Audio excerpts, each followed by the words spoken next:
This program is sponsored by नाज़रीन, हमारे साथ मौजूद है जॉइंट सीपी अजय चौधरी साहब। हम उनसे बात करेंगे। सर, आप बताएं हमें जश्न रेख्ता के बारे में कुछ।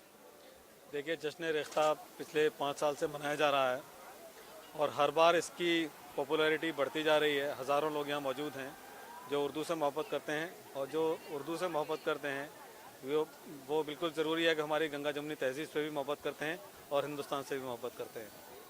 तो आपको ये नहीं लगता कि यहाँ जो है क्या उर्दू पूरा हक अदा हो रहा है उर्दू का? नहीं, मैं समझता हूँ कि जितना हो रहा है वो बहुत ज़्यादा हो रहा है, और जिस तरह के लोग जैसे रेख्ता के फाउंडर संजीव सराफ साहब हैं और जो पूरी उनकी टीम है, बहुत ज़्यादा मेहनत कर रहे हैं, सेल्फलेसली काम कर रहे हैं, और उसके जो अच्छे नतीजे हैं वो आपके सामने आ रहे हैं कि उर्दू कितनी लोकप्रिय ज़ुबान है और आम हिंदुस्तानी की ज़ुबान है। ये सर, यहाँ आपके बारे में भी जानना चाहेंगे, आप किस तरह जुड़े हुए हैं इस फाउंडेशन से?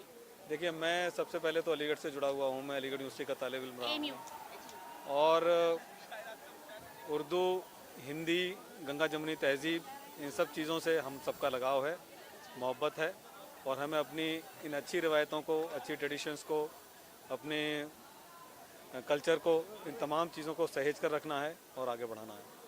इंशाल्लाह आपसे बात कर बहुत अच्छा लगा सर। देखने में ये आता है सर कि AMU के जो स्टूडेंट्स होते हैं वो कभी भूलते नहीं हैं अपना पास्ट, अपना माजी, और अपने दोस्तों को लेकर हमेशा आगे चलते हैं। उर्दू से खास तौर पर उनको लगाव होता है। इसकी खास वजह मुझे बताएं कि आज तक मैं जितने लोगों से, बड़े लोगों से मिली हूँ जो मतलब अच्छी पोस्ट पर हैं, बड़े ओहदों पर फाइज हैं और AMU से फारिग हैं, तो उनमें एक खास तौर पर जज्बा है उर्दू के तईं। वो बहुत मोहब्बत करते हैं उर्दू से। उसकी क्या खास वजह? उसकी वजह यह है कि एक शेर आपने ज़रूर सुना होगा कि उर्दू जिसे कहते हैं तहजीब का चश्मा है, वो शख्स महज़ब है जिसको ये ज़ुबान आई। बहुत अच्छे, बहुत अच्छे, बहुत अच्छे, वाह वाह वाह। तो सर, आपको भी शायरी से रग़बत है? जाहिर सी बात है, जब यहाँ खड़े हैं आप लोगों के साथ और रेख्ता के उसमें, तो कुछ न कुछ लगा। सर, आपको मीरो गालिब समझ आते हैं?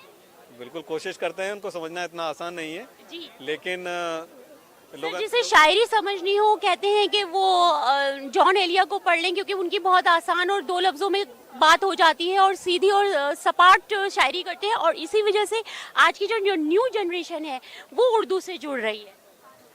देखिए, इसमें दोनों चीज़ें हैं। इस चीज़ को थोड़ा सा और डिटेल में समझना पड़ेगा कि अगर हम स्क्रिप्ट को लेकर झगड़ा करते रहेंगे कि उर्दू केवल उसमें लिखी जाए, आज ये जो जहाँ आपको पॉपुलैरिटी देख रहे हैं उसमें हिंदी का भी बहुत बड़ा योगदान है।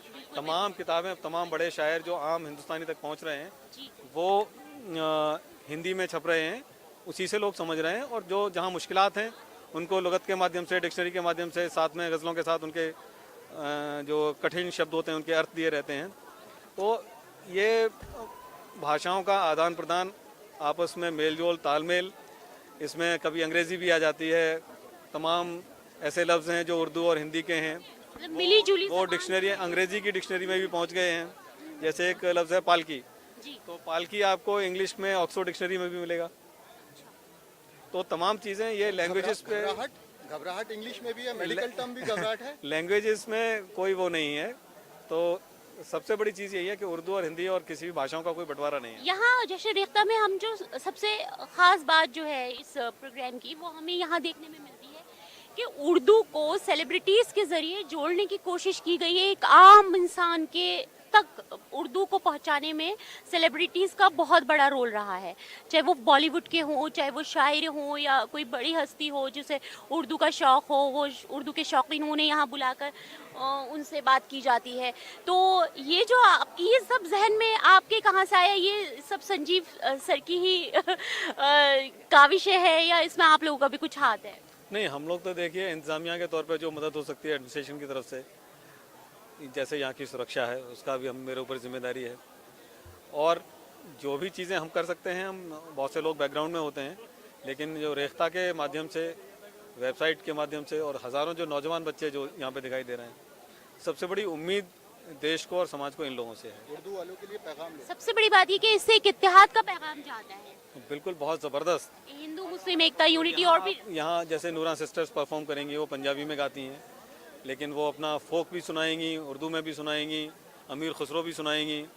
अभी और जो पीछे कव्वाल आए थे, वडाली ब्रदर्स आए थे, तो ये सब जब सारे मेल जोल से ही उर्दू बनी है। उर्दू कोई अपनी कोई जुबान नहीं थी। जब लोग यहाँ पर, उर्दू का मतलब होता है डेरा, जी तो जब दो संस्कृतियों का मेल जोल हो रहा था, लोगों को यहाँ पे राशन चाहिए, पानी चाहिए, जब डेरे लगाते थे आगरा के पास, उसके पास लश्कर इकट्ठे होते थे, तो आसपास के किसानों से, गांव के लोगों से बात करने के लिए जो बातचीत की जुबान उभर के आई, उसी का नाम उर्दू पड़ आम गया। बोलचाल की और जबान। एक ज़माना था जब लोग उर्दू में लिखते थे तो पर्शियन वाले कहते थे कि ये बकवास लिख रहे हैं। जी सही। और कोर्ट्स में, राजाओं के, नवाबों के दरबारों में उर्दू में लिखने वालों को बहुत नीची निगाह से देखा जाता था, जी, जी। क्योंकि पर्शियन को आला जबान माना जाता था। जी जी जी। तो एक उन्होंने कहा है, इनके जोश मलियावादी साहब के वालिद साहब ने एक बात कही कि उर्दू ज़ुबान वो है जिसमें फ़ारसी का पुट न हो। तो ये तमाम चीज़ें शायरों को, लिखने वालों को, मीडिया वालों को समझनी पड़ेंगी। जी बिल्कुल। जो लोग भाषाओं की प्योरिटी पे ध्यान देंगे, वो भाषाएं मर जाएंगी। बिल्कुल सर, आपसे बात करके इतना अच्छा लगा, बहुत अच्छा महसूस हो रहा है, और आपकी जो काविशें हैं इनकी पजीराई करनी चाहिए। यहाँ का इंतज़ाम भी बहुत अच्छा है, सिक्योरिटी इंतजामात बहुत अच्छे हैं, बहुत अच्छा महसूस हुआ आपके से बात कर बेहद शुक्रिया आपका। आपका भी बहुत बहुत शुक्रिया।